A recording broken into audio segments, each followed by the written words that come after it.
शान्ताकारं भुजगशयनं पद्मनाभं सुरेशं विश्वाधारं गगनसदृशं मेघवर्णं शुभांगं लक्ष्मीकान्तं कमलनयनं योगिभिर्ध्यानगम्यं वन्दे विष्णुं भवभयहरं सर्वलोकैकनाथं।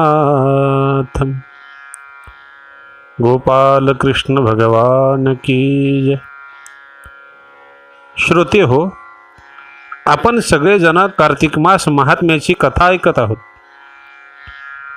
मागच्या अध्यायामध्ये आपण कथा श्रवण केलेली होती की चौल नावाचा राजा, या चौल राजानं खऱ्या भक्ताला आवाहन केल्यामुळे भगवंत त्याच्यावरती पहिल्यांदा प्रसन्न झालेले नाही। ते विष्णुदास नावाचे ब्राह्मण आदी यांच्यावरती प्रसन्न झाले भगवंत, आणि त्या विष्णुदास ब्राह्मणाला वैकुंठामध्ये नेऊन सोडल्यानंतर इकडे राजाला असं वाटलं, एवढा मोठा मी यज्ञ केला पण देव माझ्यावरती प्रसन्न होत नाही। त्यामुळे आज या चौल राजाने ठरवलं की यज्ञामध्ये आपण आहुती, स्वतःची आत्माहुती द्यायची। चौल राजा आला, भगवंताची प्रार्थना करू लागला आणि अग्निकुंडामध्ये उडी मारणार की त्याच वेळेला भगवंत आले। भगवंताने राजाला उचललं, आलिंगन दिलं आणि आलिंगन देऊन त्याला आपल्या वैकुंठामध्ये नेलं। आपल्या भक्ताला कुठल्या गोष्टीची कमतरता किंवा भक्ताला काही वाटत असेल की देव माझ्यावरती लवकर प्रसन्न का झाला नाही, तर देव येतोच, कुठल्या ना कुठल्या तरी रूपामध्ये येतोच आणि भक्ताच्या मनामधली सगळी शंका दूर करतो। आणि प्रत्येक माणसाला जीवनामध्ये, आयुष्यामध्ये एकदा का होईना संधी मिळत असते, आणि एखादी संधी जर माणसाला मिळाली तर त्या संधीचं सोनं करायला माणसाने विसरायचं नसतं मंडळी, आणि त्यासाठी त्यांनी पुरुषार्थ केलाच पाहिजे। संधी मिळाल्यानंतर त्या संधीचा फायदा घेतलाच पाहिजे, आणि हीच ती संधी आहे। हे मनुष्य जन्म आपल्याला मिळाला, ही फार मोठी संधी आहे मंडळी। आणि मनुष्य जन्म हा नेहमी मिळत नसतो। इतर अनेक जन्मानंतर काहीतरी आपण पुण्य केलं असेल, चांगलं काम केलं असेल, त्यामुळे आपल्याला हा मनुष्य जन्म मिळालेला आहे। काहीतरी पुण्य, जन्मोजन्मी आम्ही बहुपुण्य केले, काहीतरी पुण्य केलं असेल म्हणून मनुष्य जन्म मिळालेला आहे। आणि फक्त मनुष्य जन्मामध्येच ईश्वर प्राप्ती होऊ शकते, अन्य योनीमध्ये नाही। त्याच्या भाग्याचा ठेवा चांगला आहे, आणि म्हणूनच सत्पुरुषांचं दर्शन, भगवंताचं दर्शन, त्या भगवंताचा आशीर्वाद, सत्पुरुषांचा सहवास माणसाला मिळतो। म्हणून तर भाग्य आपलं चांगलं आहे मंडळी। एक आंधळा होता, तो आंधळा रस्त्याने जात होता आणि त्या आंधळ्याला एक भरलेली पिशवी सापडली। आता आंधळा असल्यामुळे त्याला ती जाणवली भरलेली पिशवी। त्या आंधळ्याला असं वाटले की ही भरलेली पिशवी रस्त्यामध्ये मला सापडली, या शब्दाचा अर्थ की याच्यामध्ये दगडच असावेत। म्हणून तो आंधळा पिशवी उचलून नदी किनारी गेला, नदी किनारी बसला, पिशवीमध्ये असलेले दगड त्याने एक एक दगड उचलला आणि तो एक एक दगड पाण्यामध्ये, नदीच्या प्रवाहामध्ये फेकू लागला। त्याने अर्धे दगड समजून, ते सगळे पिशवीमधले रत्न होते, ते दगड नव्हते, ते रत्न, अर्धे रत्न फेकले। त्या पिशवीमध्ये थोडेसे काहीतरी रत्न राहिले। आता आंधळा असल्यामुळे त्याला रत्न काय दिसणार नाही का, त्यांनी सगळं फेकले। आणि त्याच नदीच्या किनाऱ्यावरून एक व्यक्ती जात होता, त्या व्यक्तीनं पाहिलं हा आंधळा आहे आणि तो पिशवीतून काहीतरी काढत आहे, तर त्या व्यक्तीनं पाहिलं पिशवीमध्ये वेगवेगळे रत्न होते, अतिशय मौल्यवान असे रत्न होते। तो व्यक्ती पळत आला आणि आंधळ्याला बोलू लागला, की पाहुणे तुम्ही काय करत आहात?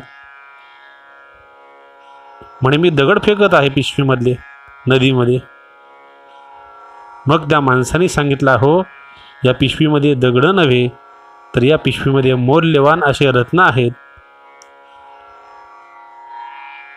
ज्याला दिसत होतं त्या व्यक्तीला ते कळालं, पण ज्याला दिसतच नाही त्याला ते काय कळणार आहे? मौल्यवान रत्न आहेत का दगड आहेत ते? तसं या जन्मात सांगण्याचं तात्पर्य, ज्याला कळालं की मनुष्य जन्म हा मोक्षासाठी अतिशय महत्त्वाचा, ईश्वर साधनेसाठी महत्त्वाचा, आणि मनुष्य जन्म हा फक्त ईश्वर भक्तीसाठीच हे ज्याला कळालं,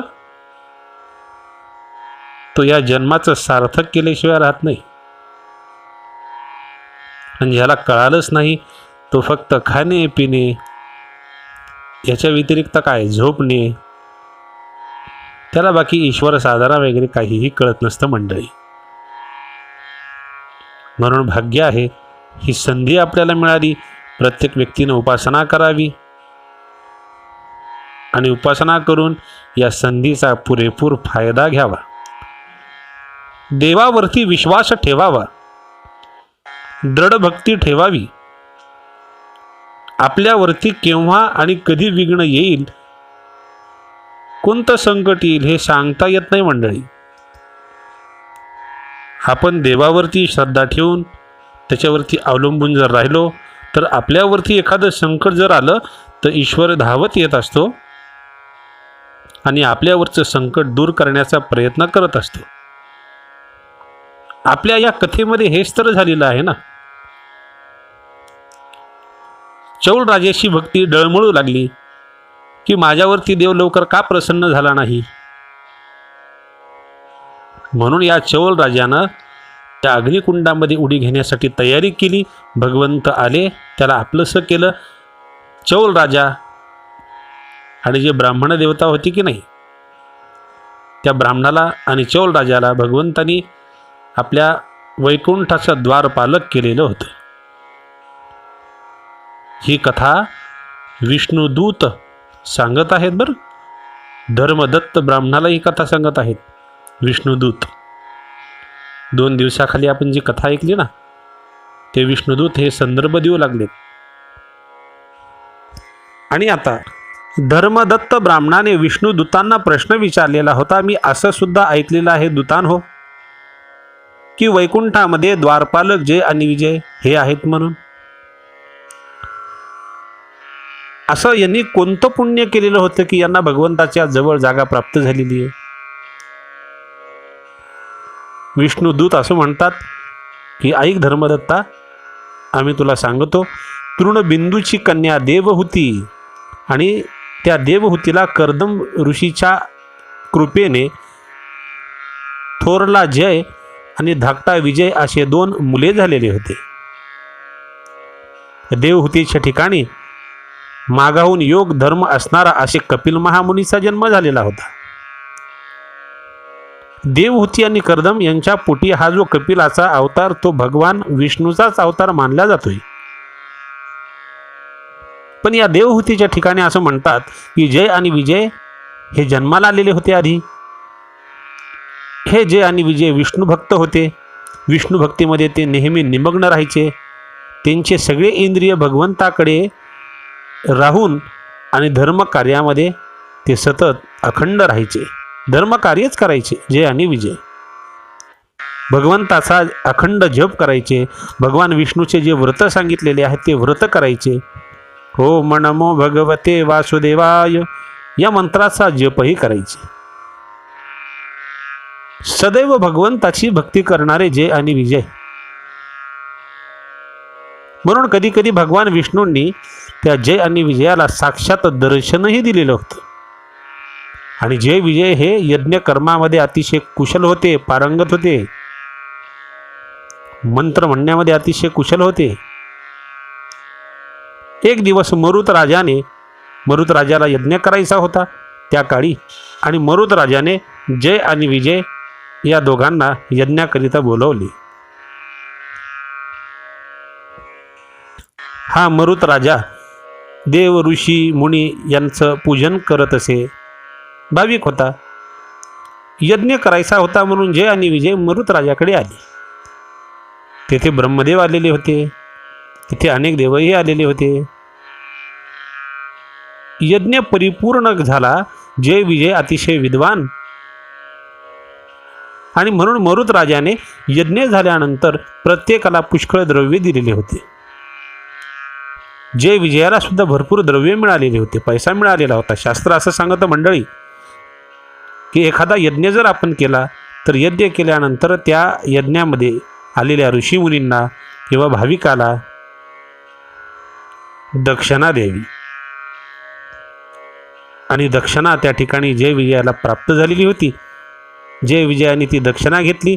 जय विजय घरी आली आणि आपल्या आश्रमामध्ये आल्यानंतर जय विजयाने आपल्याला मिळालेली ती दक्षिणा जय विजय हे वाटून घेऊ लागले. द्रव्याचे 2 भाग करू लागले. पण त्या दोघांमध्ये स्पर्धा लागली. जय म्हणाला 2 भाग बरोबर कर, पण विजय म्हणतो तसं नाही, ज्याला जेवढे मिळाले तेवढे त्याने घ्यावे. तेव्हा जयाने संतापून विजयाला शाप दिला की तू अर्धा हिस्सा बरोबर करत नाहीस तर जा विजया, तुला मी शाप देतो की तू नकर होशील, म्हणजेच मगरीच्या जन्माला जाशील. विजयाला सुद्धा राग आला. मग विजयाने सुद्धा शाप दिला, तू मला शाप दिला तर मी सुद्धा तुला शाप देतो जया की तू हत्तीच्या जन्माला जाशील. दोघांनी एकमेकाला शाप दिला. आता भगवंतांनी या दोघांचा उद्धार केलेला होता. या दोघांचा उद्धार कसा केला कथा मी तुम्हाला पुढच्या अध्यायामध्ये सांगतो. अतिशय ही सुंदर कथा, कार्तिक मास महात्म्याची कथा. पुढच्या अध्यायामध्ये जय विजयाचा उद्धार भगवंतांनी कसा केला तुम्हाला सांगतो. पद्मपुराण अंतर्गत कार्तिक मास महात्म्य कथायाम हरये नमः. गोपाल कृष्ण भगवान की.